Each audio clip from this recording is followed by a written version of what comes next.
नमस्कार, बहुत बहुत स्वागत है दोस्तों। आज की बड़ी खबरों में आप लोगों से रिक्वेस्ट है कि आप चैनल पर नए हैं तो सब्सक्राइब कीजिएगा। बड़ी खबरें आप तक हमेशा ही पहले पहुंचे सबसे पहले, और बड़ी खबर से शुरुआत करते हैं दोस्तों। हरियाणा निकाय चुनाव को लेकर पहले बड़ी खबर, रोहतक व कैथल में ईवीएम हुई खराब, वोटिंग रुकी। जी हाँ दोस्तों, यहाँ पर 1 बजे तक 18.5% मतदान हुआ और यहाँ पर ईवीएम के द्वारा यह चुनाव हो रहे हैं, बैलेट पेपर से नहीं। हरियाणा में हो रहे इन चुनावों में राजनीतिक दलों की प्रतिष्ठा दांव पे लगी। ऐसे में मतगणना के नतीजों पे सबकी निगाहें टिकी हैं। दोस्तों आपको बताते चले, यहाँ पर ईवीएम खराब का मामला भी सामने निकल के आया है। ईवीएम में खराबी कोई नई बात नहीं है दोस्तों, इसको लेकर मतदान प्रभावित होने की खबर आई है। ईवीएम को लेकर लगातार यहाँ पे प्रदर्शन हुए, विरोध हुआ, लेकिन फिर भी ईवीएम से ही चुनाव कराया जा रहा है।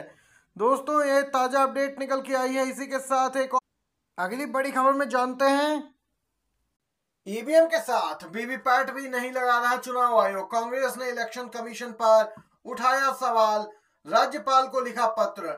दोस्तों चंडीगढ़ से अपडेट है। पूर्व मंत्री और कांग्रेस के वरिष्ठ नेता करण सिंह दलाल ने राज्यपाल बंडारू दत्तात्रेय को पत्र लिखकर शहरी निकाय चुनाव में राज्य चुनाव आयोग की कार्यप्रणाली पर संदेह व्यक्त किया। कांग्रेस के गुरुग्राम जिले के प्रभारी ने पत्र में उत्तराखंड का उदाहरण देते हुए कहा कि जब वहां शहरी चुनाव में बैलेट पेपर इस्तेमाल हो सकते हैं तो हरियाणा कांग्रेस की इस मांग को क्यों अस्वीकार किया जा रहा है। दोस्तों इसके साथ ही यहाँ पे चुनाव आयोग की कार्यशैली पर भी सवाल उठाए हैं करण सिंह दलाल ने, और मांग की है कि यहाँ पर वीवीपैट लगाई जाए या तो ईवीएम के साथ। दोस्तों वीवीपैट मशीनें भी लगाने को निकाय चुनाव में तैयार नहीं है चुनाव आयोग, जिसको लेकर यहाँ पे और भी संदेह गहराता जा रहा है। आप लोग भी मानते हैं दोस्तों बैलेट पेपर से ही मतदान होना चाहिए, तो एक लाइक वीडियो को करके आप भी समर्थन दर्ज करवाइएगा। अगली खबर आ रही है, नासिक कोर्ट में राहुल गांधी को दिए गए सख्त निर्देश। जी हाँ दोस्तों, अपडेट आ रही है। लोकसभा में विपक्ष के नेता राहुल गांधी को सावरकर के बारे में बयान देने के लिए नासिक की एक अदालत में पेश होने का आदेश दिया गया। दोस्तों नासिक की अदालत ने राहुल गांधी को ऑनलाइन पेश होने के बजाय व्यक्तिगत रूप से अदालत में पेश होने का आदेश दिया। इस मामले में अगली सुनवाई मई में होगी। अदालत ने राहुल गांधी को सुनवाई में व्यक्तिगत रूप से उपस्थित रहने को कहा।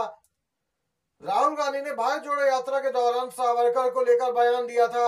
इस मामले में इनके खिलाफ कोर्ट मामला पहुंचा दिया गया।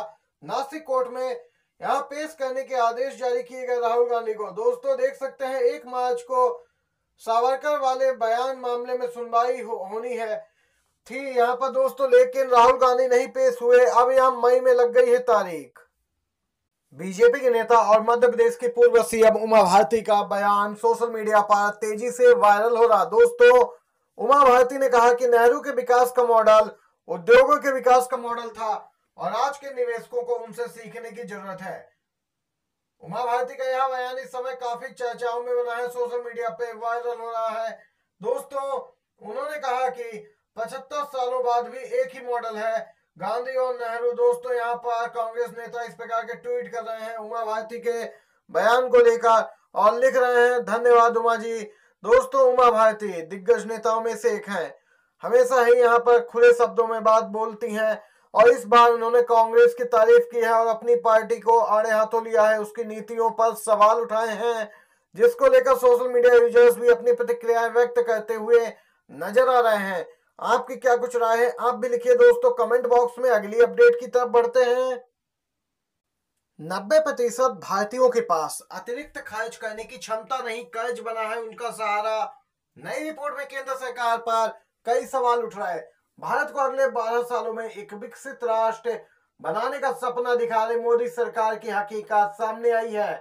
हाल ही में दोस्तों एक आर्थिक रिपोर्ट ने सरकार की मुश्किलें खड़ी कर दी। इस रिपोर्ट में चौंकाने वाला दावा किया गया है कि इस समय 90% भारतीयों के पास अतिरिक्त खर्च करने की क्षमता नहीं है।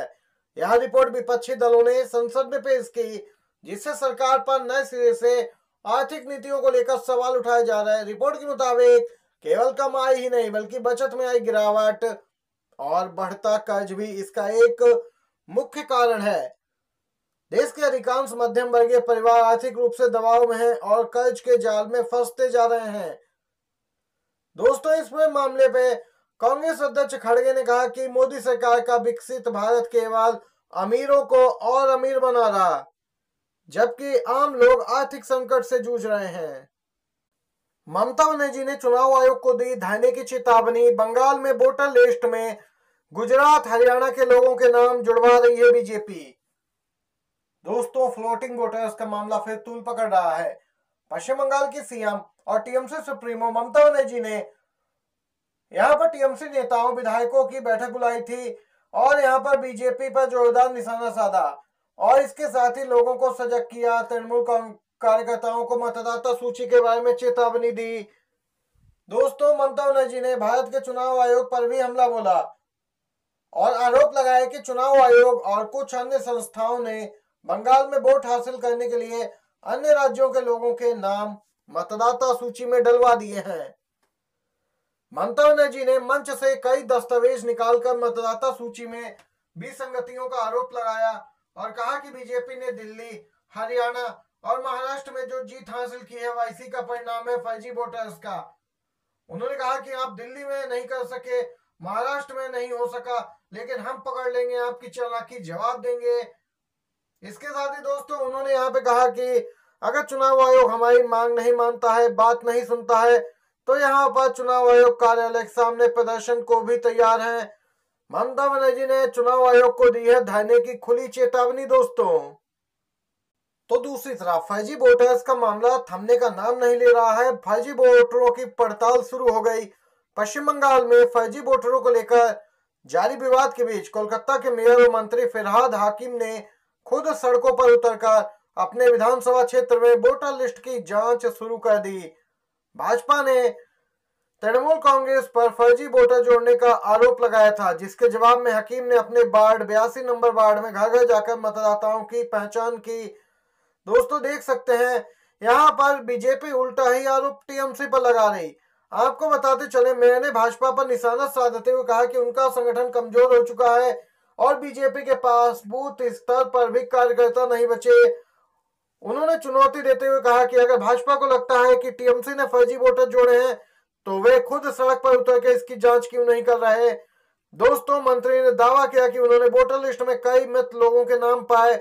यहां तक कि दोस्तों पश्चिम बंगाल की सीएम ने भी अहम खुलासा किया था कि बाहरी लोगों के नाम गुजराती हैं, जिनमें हरियाणवी लोग हैं, उनके नाम जोड़े जा रहे हैं पश्चिम बंगाल की वोटर लिस्ट में। और यहाँ वोट किसे जाएगा आप अंदाजा लगा सकते हैं। चुनाव आयोग की मिलीभगत करार दिया पश्चिम बंगाल की सीएम ने इसे। दोस्तों ये थी इस समय की तमाम बेहद बड़ी खबरें। हर एक बड़ी खबर थी जो गोदी मीडिया आप तक नहीं पहुंचाती है। वीडियो अगर अच्छा लगा हो तो एक लाइक एक शेयर जरूर कीजिएगा। आप सभी का धन्यवाद।